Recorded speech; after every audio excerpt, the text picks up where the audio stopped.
બધા જ ભગવાધારી સંત બની નથી જતા અને બધા જ સંસારી તરીએ નથી હોતા. જે એવરેજમાં જીવે છે ને તે જ માણસ છે.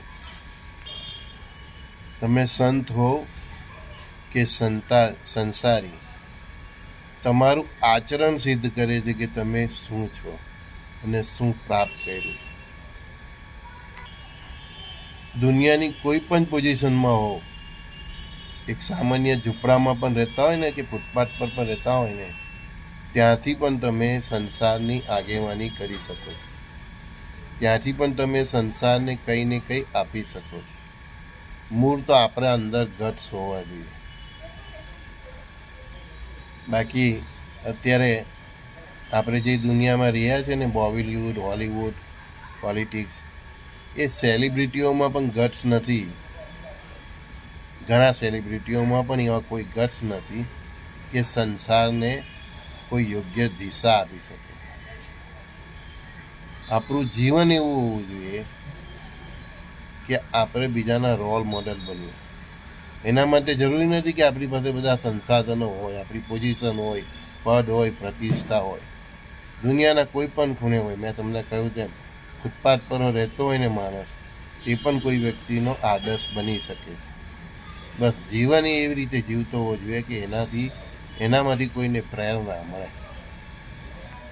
આપણે સૌ અહીં માણસ બનવા તો આવ્યા છે, પણ આ સંસારને સ્વર્ગ જેવું બનાવવા પણ આવ્યા છે. એટલે જ આ કર્મભૂમિ છે, જ્યાં આપણા કર્મો તો આપણે ભોગવવાના છે, હારા નરસા, પણ આપણે કર્મો કરીને આ સંસારને પણ સ્વર્ગ બનાવવાનો છે. મને હું મળ્યું, મને શું મળ્યું, એની પંચાયતમાં આખી જિંદગી પૂરી થઈ ચાલી. અરે ભાઈ, તને મળી જાય કંઈ જે તને જોઈએ છે તે પર, એ અહીંયાથી કંઈ લઈ જવાનો છે?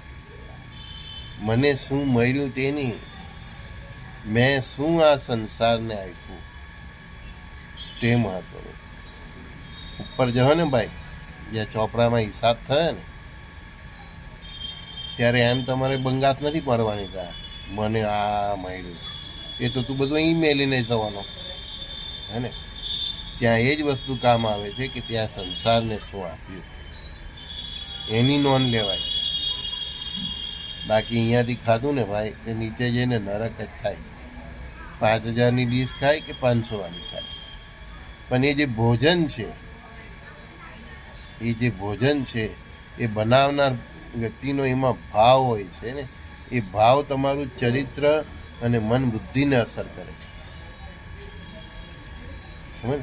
બનાવનાર વ્યક્તિનું પણ ચરિત્ર, એના વિચારો, એ પણ ભોજન થ્રુ તમારા આચરણમાં પ્રભાવ કરે છે. એટલે ક્યાં ત્યાં ગમે ત્યાં મોડું નહીં મારવું. એટલે કહે છે કે ભાઈ, આપણે ત્યાં બહેનો રસોઈ બનાવતી હોય ત્યારે એને સાત્વિક વિચારો હોવો જોઈએ. કોઈ ભજન ચાલતું હોવું જોઈએ, કોઈ મંત્રનો ચાલતા હોવા જોઈએ. ભોજન બનાવતી વખતે પણ તે તમારા વિચારો સાત્વિક અને સીધી દિશામાં હોવા જોઈએ. એ વિચારોનો ભાવ પણ તમારા હાથો થ્રુ એ ભોજનોમાં લિપ્ત થતો હોય છે. સમજ કરી? તમે એમ કે અમુક સાધુ સંતો કે અમુક આધ્યાત્મિક વ્યક્તિઓ ગમે ત્યાં જમતા નથી, તો એ નથી જમતા એની પાછળનું નાત જાતનું કારણ નથી, આભડછેટનું કારણ નથી. આ પણ એક કારણ હોય છે કે સામેવાળી વ્યક્તિના વિચારે જાણી લે. ભગવાન કૃષ્ણએ વિદુરના રોટલા એટલે ખાધા હતા, દુર્યોધનના નહીં, કારણ કે દુર્યોધનના વિચાર ઘટ્યા હતા. એટલે એના પકવાન છોડીને વિદુરના ભાજી ખાધી. કેમ કે એના વિચાર ઉચ્ચ હતા. સમજી ગયા?